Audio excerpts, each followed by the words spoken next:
Welcome back, everyone. Ready to dive into some more Buddhist philosophy? Always. What are we looking at today? Well, today it's Yogacara Buddhism. We're going to be exploring Vasubandhu's Triṃśikā-vijñaptimātratā. Oh, the 30 verses. A classic. Exactly. It's all about how consciousness works. And, I have to say, this idea of a storehouse consciousness, it's pretty wild. It really is a fascinating concept. The Triṃśikā-vijñaptimātratā is one of those really important texts in Yogacara.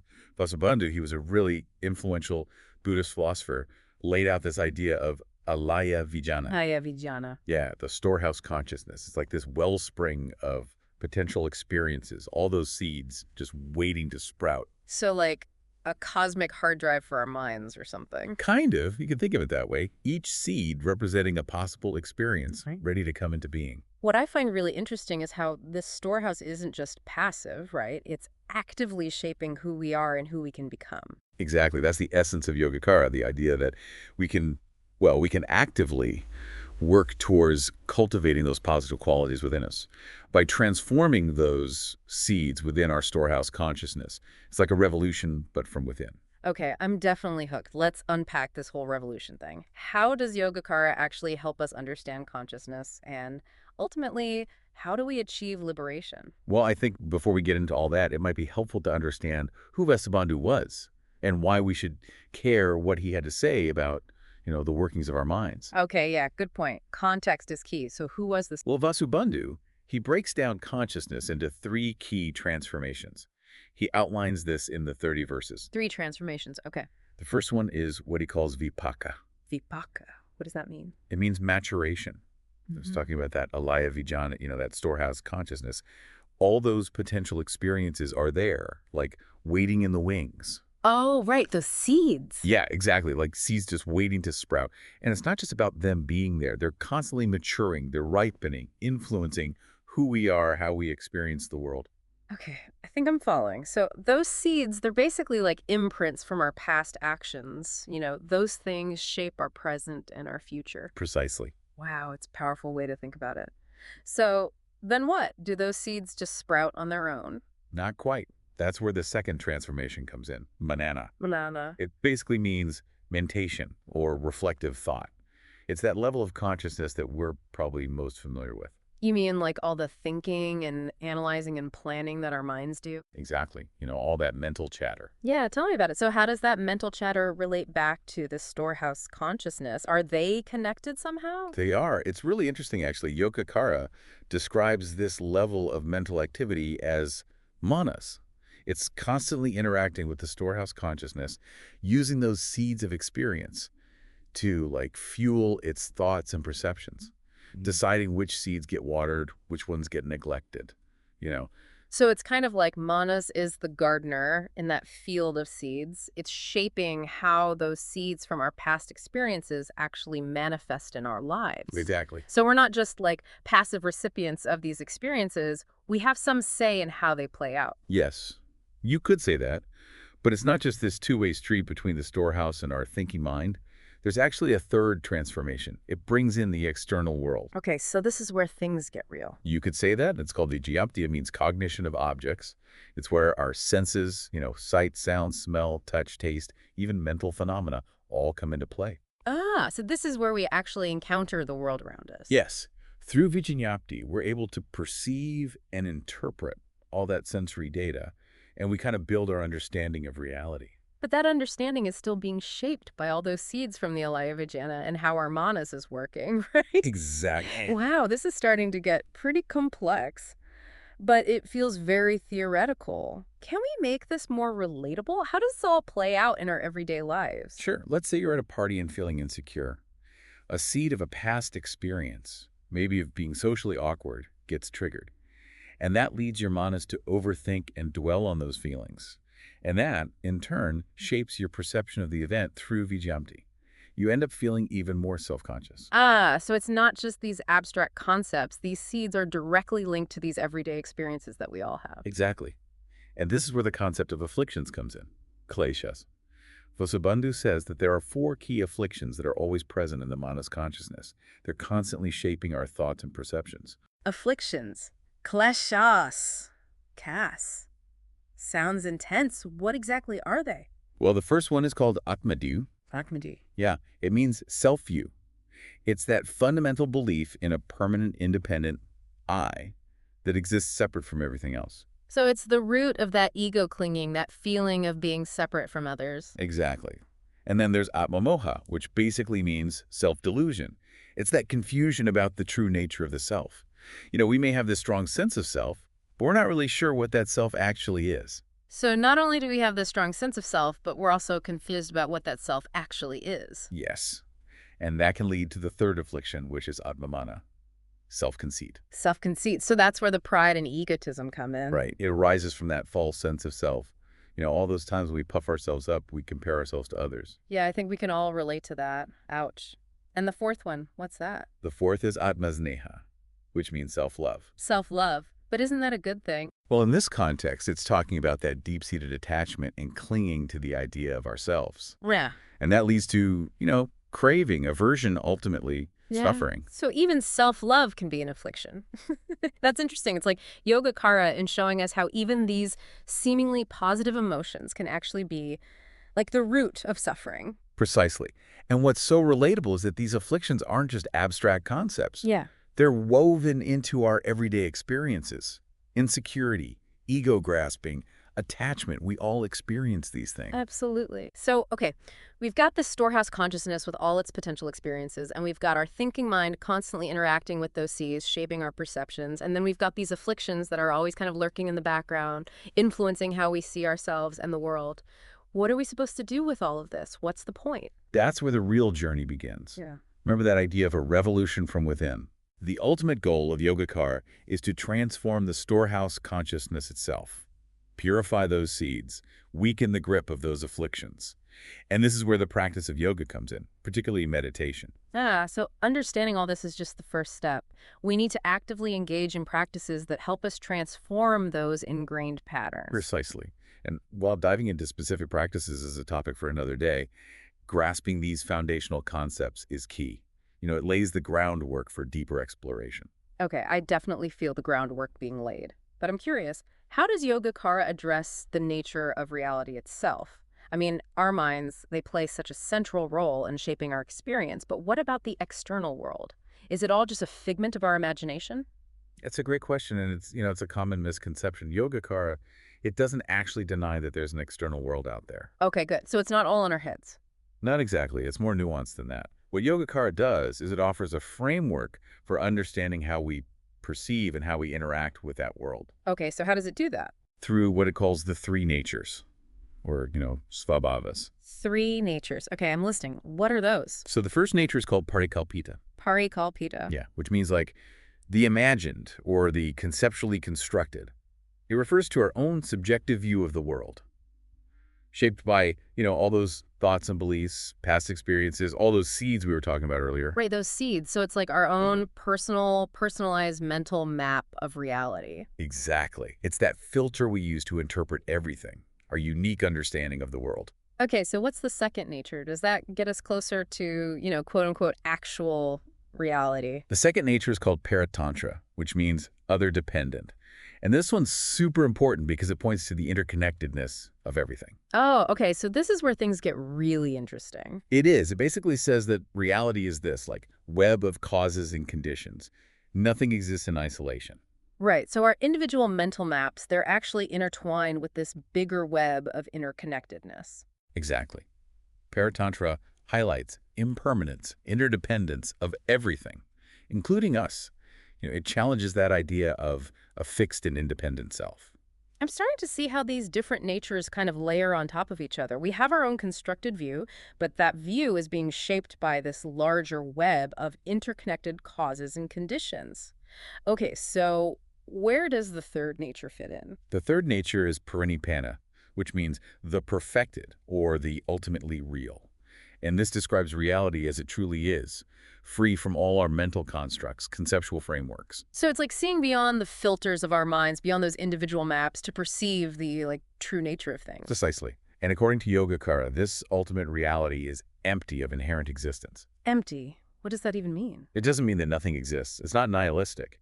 But it points to the understanding that everything is impermanent, everything is interconnected, and ultimately nothing has a fixed independent self. Okay, my mind is officially bending.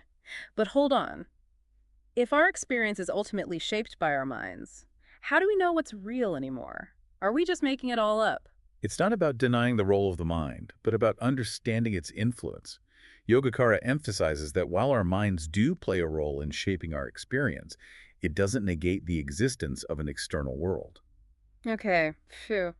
I was starting to feel a bit lost there, so it's more about acknowledging the interplay between our minds and the world around us. Exactly. It's recognizing that our perception is always filtered through our mental constructs, and that transforming those constructs can actually change our experience. So, if I'm understanding this right, the idea is that we can shift from this limited, self-centered perspective to a more expansive, interconnected view of reality. You got it. And according to Yogacara, that shift in perspective, that's at the heart of liberation from suffering. This is all incredibly profound. It makes me think about meditation and how it fits into all of this. It seems like understanding these concepts, these three natures, it's crucial for engaging in any kind of transformative practice. Absolutely. The 30 verses aren't just some abstract philosophical treatise. They act as a guide for Yogacara practice. Understanding how our minds work is the first step towards real change. So how does a text about consciousness prepare someone for meditation? It seems pretty theoretical. Well, because it cultivates a deep appreciation for the power of mindfulness. If we don't understand how our minds work, we can't really change those ingrained patterns of thinking and perceiving. So by understanding the three transformations of consciousness, we start to see how our minds are constantly shaping our reality. And by recognizing the role of those kleśas, those afflictive mental states, we can start to notice them as they arise in our own experience. Exactly. It's about developing what we call meta-awareness, of our own minds, seeing thoughts and emotions as just transient phenomena rather than getting swept away by them. That's where meditation comes in. Meditation is like the training ground for putting all this knowledge into practice. You could definitely say that. Through sustained mindfulness practice, we learn to just observe our thoughts and emotions without judgment, allow them to arise and pass away, kind of like clouds in the sky. That sounds so peaceful, but if I'm being honest, sometimes those clouds feel more like a raging thunderstorm in my mind. How does Yogacara help with that? Yeah, I hear you. It's definitely not always easy. But the 30 verses, they offer this crucial insight. Remember vijñapti-mātra, cognition-only. It's a reminder that even those intense thoughts and emotions, they're ultimately constructions of our own minds. So even when it feels like my world is falling apart, it's just my perception of reality that's shifting. Precisely. And that can actually be incredibly liberating. Because if those negative thoughts and emotions are just mental constructs, I have the power to transform them. Exactly. Through consistent meditation, we can weaken those unskillful mental habits and cultivate more wholesome ones, like rewiring our brains for greater peace and well-being. Okay, I'm really starting to grasp the bigger picture here. This whole mind-constructed reality thing, it's still a bit paradoxical. If our experience is ultimately a mental construction, how can we be sure we're not just creating our own illusions? How do we know what's real? It's a great question. It's something that philosophers have been wrestling with for centuries. But from a Yogacara perspective, the goal isn't necessarily to grasp some ultimate truth, in an objective sense. So it's not about chasing after some, grand universal truth. No. It's about understanding the nature of our own minds and how they shape our experience of reality. Because if we can see through those mental filters, we can experience the world in a more liberating way. Because we can see things more clearly, without all the baggage and distortions that our minds tend to create. Exactly. It's about recognizing that our perception of reality, it's always conditioned by our thoughts, our beliefs, our past experiences. Yeah. And through mindful awareness, we can start to, disentangle ourselves from those limiting mental constructs. Right. Open ourselves up to a more expansive view. This is so mind-blowing, but I'm loving it. It's like a whole new way of looking at the world, my place in it. I have to admit, I'm still fuzzy on that whole ultimate reality thing. If everything is a mental construction, how can we talk about enlightenment or liberation? What are we even being liberated from? That's a great question. And it brings us back to those three natures. The parakalpita represents our imagined reality, how we construct it. Paratantra points to the interdependent nature of all things. And pranibbana, well, that describes ultimate reality, free from all those mental constructs. Right, but how does that relate to enlightenment? Is it about escaping the parakalpita and somehow merging with the pranibbana? You could think of it that way, yeah.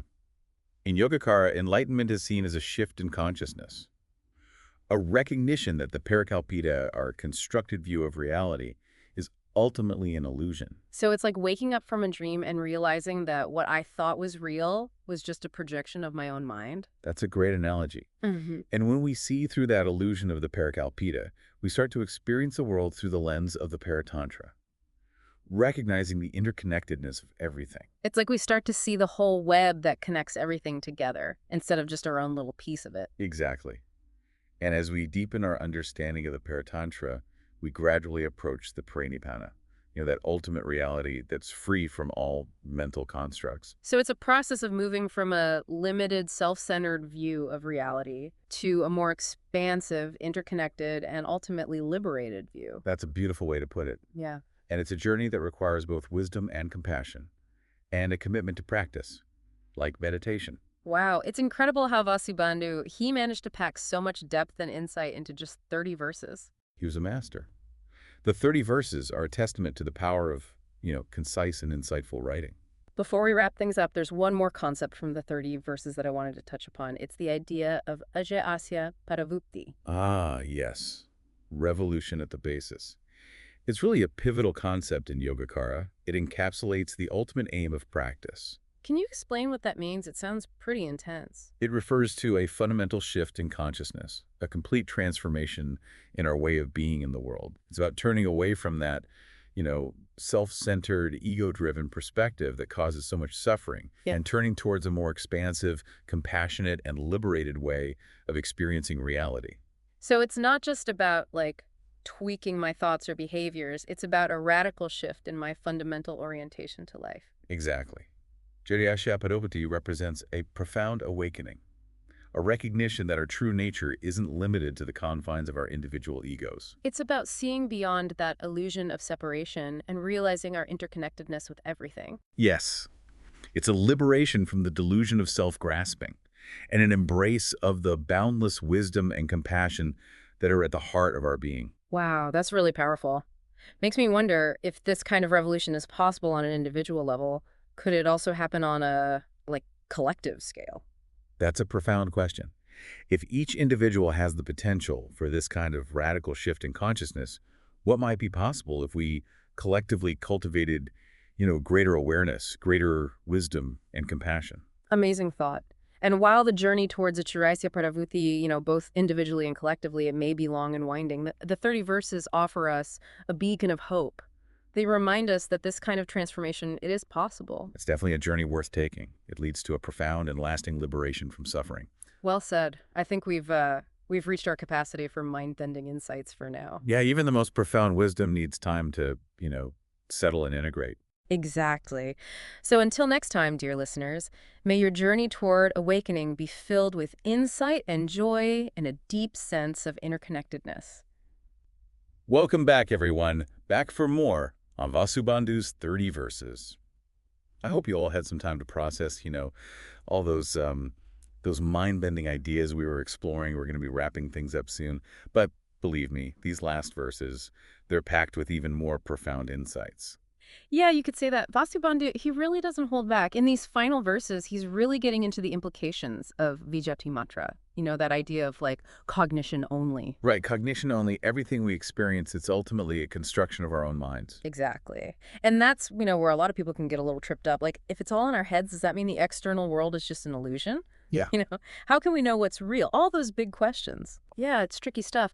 But I think what I'm getting from Vasubandhu is, as long as we're clinging to this dualistic view, this separation between self and other, subject and object, we're going to just stay stuck in this cycle of suffering. That's the heart of it, yeah. It's not enough to just intellectually grasp this concept of vijñapti-mātra. We have to actually embody this understanding in our lived experience. That's where the real transformation happens. So it's more than just head knowledge. Much more. It's about recognizing the interconnectedness of everything, that web of interdependence that we talked about. Right, right. And that's where I think Vajasya Paravrtti, that revolution at the basis of consciousness, becomes so important. Because it's about a fundamental shift right, in how we actually perceive reality.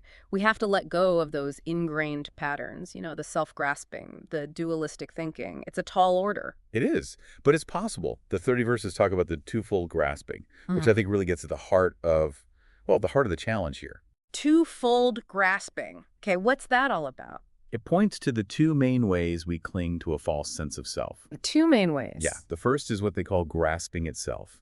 It's that belief in a permanent, independent I that's separate from everything else. Like, this is me, and that's you, and ever the twain shall meet. Ah, that classic ego-driven perspective, yeah. The me, myself, and I mentality. Exactly. It's the source of so much suffering. And then there's grasping at dharmas. So that's clinging to the idea that objects and phenomena have, like this inherent independent existence. So it's like we're holding on to this idea that things exist in this fixed and unchanging way, separate from everything else. We forget that everything's in flux, impermanent. Yes. We forget about that web of interconnected causes and conditions. Yeah, it's easy to lose sight of the big picture. It is. And both types of grasping, according to Yogacara, they stem from the same root. The same root. Yeah, a fundamental misunderstanding of the nature of reality. Ah, okay. So to achieve liberation, we've got to let go of both types of grasping, the clinging to a separate self and the clinging to this idea of inherent existence. Double whammy. Exactly. And that's really where practices like meditation become, well, they become essential. Right. It's not just about thinking our way out of this. Through sustained mindfulness, we can gradually weaken these ingrained habits of grasping.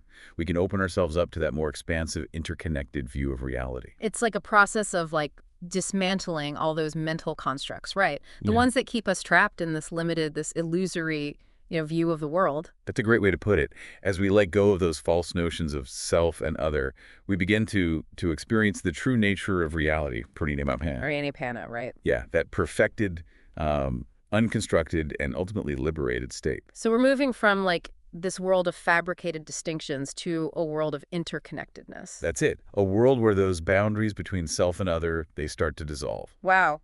Okay. And what happens then? Well, in this liberated state, the afflictions that cause so much suffering, greed, hatred, delusion, all their variations, they naturally dissolve too. Because those afflictions are rooted in that false sense of self. Exactly. And as that sense of self dissolves, so do the afflictions. We're left with the true bliss of liberation. Oh, wow. A state of freedom from suffering, lasting peace, and boundless compassion. It's really remarkable how Vasubandhu, he lays out this path to liberation, with such clarity. Yeah, he was a brilliant mind. But I have to ask, if this ultimate reality, if it's beyond our conceptual understanding, how can we even talk about it? Can words even come close? That's a valid question. And, Vasubandhu himself, he actually acknowledges that, the limitations of language when it comes to describing parinibbana. So it's more of a direct experience, something that goes beyond our ability to, conceptualize or articulate it, something we have to experience for ourselves to really get it.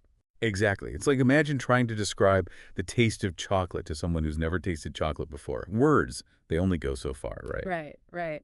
But thankfully, Vasubandhu, he doesn't leave us completely in the dark, does he? He gives us some hints, some clues about the qualities of this liberated state. He does. He describes it as, beneficial, constant, not liable to affliction, emphasizing its inherent goodness, its stability, freedom from suffering. And in that very last verse of the 30 verses, he refers to this state as the vimuktikaya, the liberation body. Ah, yes, the vimuktikaya. Said to be blissful, filled with boundless wisdom and compassion. Beautiful. These descriptions, even though they're limited, they still give us a glimpse, don't they, into that transformative potential of Yogacara practice and that profound peace, that liberation waiting for those who wholeheartedly commit to this path. It's a journey worth taking. It is. I don't know about you, but I'm feeling pretty inspired by Vasubandhu's vision. The 30 verses, they may be dense, they may be challenging, but they offer such a profound and liberating perspective. I couldn't agree more. It's a perspective that can transform not only our individual lives, but our relationships with others, with the world around us. Absolutely. And I think that's the ultimate message of the 30 verses. True liberation, it's not just an individual pursuit. It ripples outward. Exactly. It's a collective awakening, creates a more compassionate and harmonious world. What a beautiful vision. Well, everyone, we've reached the end of our deep dive into Vasubandhu's 30 verses. I hope this was, well, I hope you found this exploration as enriching and, as thought-provoking as we have. It's been a pleasure exploring these teachings with you. Likewise. And remember, the journey towards understanding consciousness, it's an ongoing one, right? Keep exploring, keep inquiring, keep cultivating that wisdom and compassion. Until next time, may your path be filled with insight, joy, and a deep sense of interconnectedness. All right, listener, you really sent us some big questions this time, the ones that kind of keep you up at night, like what is this and what is the meaning of this? And then, of course, that biggie, who am I? The deep questions, right? The ones we all keep circling back to. Exactly. But the cool thing is you've also given us some amazing tools to explore them with. Buddhist texts, and specifically Vasubandhu's 30 verses on the realization of mere concept. Plus, we've got this Dharma talk that brings it all to life. It's a pretty potent combo, a guidebook to the inner workings of the mind, plus a wise teacher offering insights along the way. I love that a guidebook and a teacher. And get this, we're going to look at this three-part process of how our minds actually construct reality. Oh yeah, this is where things get really interesting. We're talking self-view, self-confusion, even self-esteem, the whole shebang. It's a little unnerving, I'll admit, but also totally fascinating. It's definitely both. And then there's this concept of Alaya, like the storehouse of all our deepest attachments. But here's the kicker. It might also be the very place where enlightenment is found. Talk about a paradox, right? Paradox is a good word for it. But we've got some help navigating this one. We have our expert with us today who spent years exploring these Buddhist concepts. Welcome. So before we get totally lost in the mind-bending world of Alaya and enlightenment and all that, let's set the stage with Vasubandhu's 30 verses. Sounds good. I will say some of the terms feel a little, well, like a foreign language at first. So maybe we can start by breaking some of it down. Like, what does Vasubandhu even mean by mere concept? And how does that connect to these transformations of consciousness in this mysterious Alaya? Okay. Well, imagine you're looking at a rainbow. Okay, I can picture that. It seems so real, so vibrant and, solid, but it's actually just sunlight refracting through water droplets. Right. So Vasubandhu is saying that our perceptions of reality, both internal and external, they're kind of like rainbows. Huh. So they seem solid and independent, but... But they're actually constructions of our own minds. He uses the term mere concept to emphasize that they lack any inherent fixed existence. Okay, so our minds are kind of creating these illusions of reality. But how does that actually happen, these transformations of consciousness, right? Exactly. It's a three-step process. And it's happening all the time, kind of beneath the surface of our awareness. Think of it like a play with 3 acts. Okay, I love a good theatrical metaphor. So Act 1, what's the first transformation? Well, it all starts with this thing called Alaya. It's called the storehouse consciousness. This is where all our past experiences get stored. Memories, tendencies, karmic seeds, all that. Wow. It's like a vast reservoir of potential, the raw material of our experience. You know how sometimes you feel stuck in a pattern like you're on autopilot? Oh, yeah. Alaya's kind of like that, but way deeper. So you're telling me all that's stored within us, every heartbreak, every embarrassing moment from middle school, It's all in there.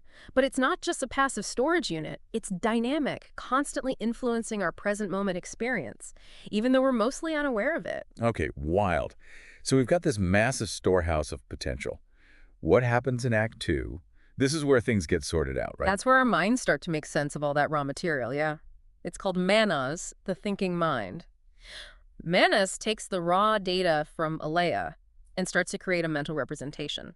Kind of like an artist sketching a scene. Okay, got it. And here's the thing, Manas has a bit of an ego. It wants to feel important, separate, in control. Wait a minute, our thinking mind has an ego. Oh, yeah. Now I'm really starting to see where the whole self-view and self-confusion comes in. It's all connected. And that brings us to Act 3, the grand finale. Hit me. Our minds take those mental representations, those sketches, and project them outward, Oh. creating the illusion of a solid external world. So we mistake the map for the territory. Exactly. And this is where the sense of a separate self really solidifies. We start to believe that I am over here and the world is over there, and that creates this fundamental feeling of separation. And that separation leads to a lot of suffering, Yeah. right? Craving things, fearing things, getting attached to things, all because we think we are separate. That's it. And that clinging, that grasping, it's all rooted in this process of the three transformations, which, as we've seen, starts with that alaya. Whoa, okay. So we're starting to get some answers to those questions we started with. What is this? What is the meaning of this? And who am I? This is blowing my mind. So a lot to take in, for sure. We've just begun to scratch the surface, listener, but stay tuned because in the next part of our deep dive, we're going to get even deeper into these concepts, and we'll explore what it really means to let go of that clinging. So that alaya, right, that vast storehouse of experiences and tendencies we were talking about, it's like the starting point of this whole process that shapes how we experience reality. Kind of wild, huh? It is. Makes you wonder, if this alaya is like at the root of clinging to this idea of a separate self, how can it also be the place where we might find liberation? Seems like a contradiction. It's a paradox, that's for sure. And the Dharma talk really dives into that. It describes alaya as the deepest, darkest hiding place for self-clinging. It's where we stash all that stuff, the fears, the insecurities, all those beliefs about who we are. It doesn't sound like the most fun place to hang out. Not really a vacation destination, but then the speaker also says alaya is the place of enlightenment. How does that work? Right. That's what I'm wondering. Well, imagine a seed buried deep in the earth. It might seem dormant, hidden, but it holds the potential for something incredible, right? For a flower to bloom. Alaya, even though it's the source of clinging, also holds the potential for liberation. Okay, I can see the analogy. But how do we tap into that potential? How do we shift from clinging to letting go? That's where those Buddhist practices of mindfulness and insight come in. Mindfulness is kind of like a spotlight. It helps us see those three transformations happening. Like we start to notice thoughts, emotions, perceptions popping up, and we realize they're not permanent. Instead of getting swept away by them, we just observe. Yeah, with more detachment. And as we develop that mindful awareness, we cultivate insight, a deeper understanding of reality. We see things aren't as solid or fixed as they seem. The speaker in the Dharma talk uses the term mere concept, like realizing a rainbow, beautiful as it is just an illusion, light and water droplets. That analogy really helps. But this mere concept idea, it can feel overwhelming, right? Like, should we just give up on everything? Our goals, relationships, even our sense of self? Not at all. It's not about rejecting the world or being nihilistic. It's more about recognizing that all that grasping and clinging, that's what creates suffering. Seeing things as mere concept, we can still engage with the world, but with more freedom, flexibility, less attachment to outcomes. Okay, I get it. Like loosening our grip, flowing with experience instead of trying to control everything. Exactly. And the Dharma talk gives some really practical advice on how to do that. The speaker talks about the importance of uprightness in practice. They use the analogy of keeping your eye on the ball in tennis. Okay, tennis. How does that connect to understanding the nature of self? Oh, if you're playing tennis and you're distracted by your thoughts or worries, you're not really present, you miss the ball, right? Totally. Oh, Got to be that way. focused in the moment. And it's the same with our minds. Uprightness is about cultivating a clear, present moment awareness, being fully present with whatever pops up without judgment or resistance. Mindfulness in action. Not just meditating on a cushion, but bringing that same attention to everything. Tennis, conversations, even doing the dishes. You got it. And that uprightness, it helps us see more clearly. We're less reactive, less caught up in the stories we tell ourselves about who we are. So that clarity helps us realize this whole mere concept thing. Absolutely. And the Dharma talk gives some great examples of how this plays out in everyday life. Like the speaker talks about the feeling of not having enough soup and how we can fixate on it and create a whole world of suffering. Oh, I know that feeling. It's like craving a certain food, you can't think about anything else. Right. But the speaker points out that feeling of not enough soup, it's just a thought, a mental construction, no inherent reality. And when we see that, recognize it as mere concept, the suffering just dissolves. It's not about denying the feeling, Yeah. but seeing it for what it is, fleeting and ultimately empty. Yeah. And the speaker goes on to describe how even positive experiences can become sources of clinging if we're not careful. They talk about the student who felt a huge sense of peace during a lecture. That sounds pretty great. What's wrong with feeling peace? Well, nothing wrong with peace, but we can get attached to that feeling, crave it. And that craving, that's what creates suffering. So it's not the experience itself, it's our relationship to the experience. Exactly. Recognizing that all experiences, whether good or bad, are impermanent, ultimately empty, like clouds. They come and go. And when we cling, we create suffering. This is really making me think about how much suffering we create for ourselves. Brings us back to those big questions, right? What is this? What is the meaning of this? And who am I? It all circles back. As we keep exploring, we'll see how these teachings offer a completely new way of understanding ourselves and the world. Next time, we'll dive into letting go and what it means to take that backward step towards liberation. Mind-blowing stuff, listeners. Stay with us as we unpack these teachings. We'll see how they can help us all live with more wisdom, compassion, and freedom.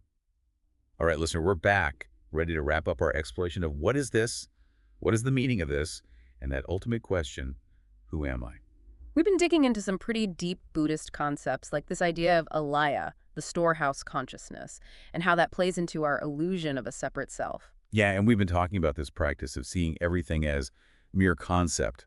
Recognizing that our perceptions are like those rainbows, they seem solid, but But they're really just conditions coming together. exactly. And that includes our ideas about ourselves. It's a big shift in perspective, for sure. Mm. But here's the thing. If we let go of our fixed ideas about the self, about who we are, doesn't that leave us with nothing? How do we even function in the world without some sense of self? That's where this path gets really interesting. It's not about erasing the self. It's more like refining our understanding of it, like sculpting. You start with a block of stone and chip away what's not essential. You reveal the hidden form inside. The Dharma talk mentions this backward step. It's not about annihilation. It's about peeling back those layers of conditioning, those habits that obscure our true nature. So instead of clinging to those fixed ideas, those stories we tell ourselves about who we are, we start to see them as mere concepts. Exactly. And that opens up a whole new way of being. See, when we're so identified with those fixed ideas, we become rigid, inflexible. It's like wearing armor that's too small. It restricts us. Trapped in a self-imposed prison. But if we see those limitations as mere concepts, then maybe we can break free. Yes. The speaker uses this powerful image, the mind, like a wall, but not a wall that blocks things out, a wall that's stable, unmoving amidst all the chaos. So we're not constantly reacting, Yeah. getting swept away by every little thing that happens. Right, like that still pond we talked about. Yeah. When the surface is calm, it reflects the sky perfectly. When our mind is still, we see reality clearly, wisely. I love that image. But how do we cultivate that kind of stillness? It seems like our minds are always buzzing. So many thoughts, worries. It takes practice, definitely. Yeah. But the Dhamma talk points to some key practices. Mindfulness, for one. Learning to pay attention to what's happening right now without judgment. And then there's this practice of not violating the merging, recognizing that everything's interconnected. So instead of seeing ourselves as separate individuals, we start to see we're all part of something bigger. Exactly. And when we get that everything's connected, we start to act differently, with more care, more compassion. What goes around comes around, right? But instead of being afraid of karma, we want to act in ways that benefit everyone. Yes, it's a shift from a self-centered view to a more expansive way of being. So as we wrap up this deep dive, listener, I'm curious, what stands out to you? What resonates with your own experience of what is this? What is the meaning of this? And who am I? These are huge questions, no easy answers. But that's the beauty of these teachings, right? They encourage us to explore, to cultivate the practices that help us see through our own illusions, to awaken to the truth. We've been given a map. Now we get to embark on the journey. And even though there might be some bumps along the way, moments of doubt, it ultimately leads us back to ourselves. To that place of peace, wisdom, connection. It's always been there, waiting to be discovered. Beautifully said. And listener, as you continue on your journey, remember you're not alone. There's a whole community, past and present, who've walked this path before you. Keep exploring, keep practicing. Trust in your own ability to awaken. Thank you for joining us on this deep dive, listener. May it inspire you to keep exploring these mysteries and to live with more awareness, compassion, and freedom.